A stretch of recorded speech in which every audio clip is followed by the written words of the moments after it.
The Valerian Isles, jewels of the Ibero Sea.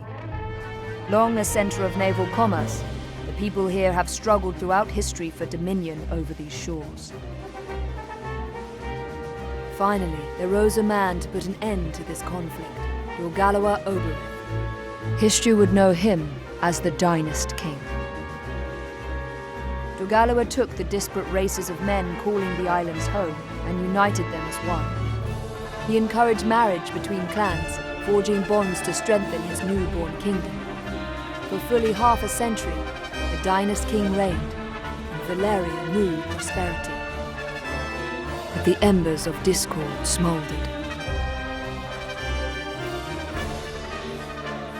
Upon the death of the king, Abuna Branton Morn incited the ruling Buckram to declare the independence of their royal city of Heim.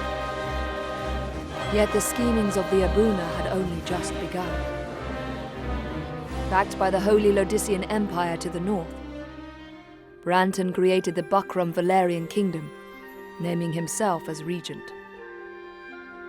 He would have seen his rule span the Isles were it not for Lancelot Tartaros, High Champion of the Dark Knights of Lodis.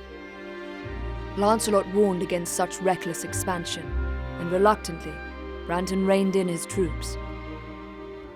This left two clans to vie for supremacy in the south, the Galgastani and the Wallister.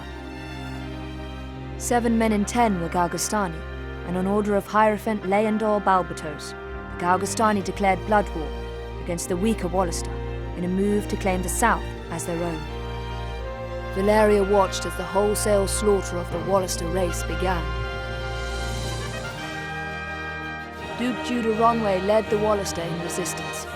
They were far outmatched. In the span of half a year, they had been brought to their knees. Balbatos proclaimed the kingdom of Galgastan, and with it an official end to the blood war. But these things would bring no end to Wallister's suffering. A piecemeal resistance continued, yet with their duke in chains, efforts flagged. The remaining Wallister were confined to a small province allotted them by Balbatos and the Galgastani. There, the survivors resigned themselves to eke out such life as they could. Victory begets peace, and for once, the battlefields of Valeria stood silent. Yet none believed the calm would last.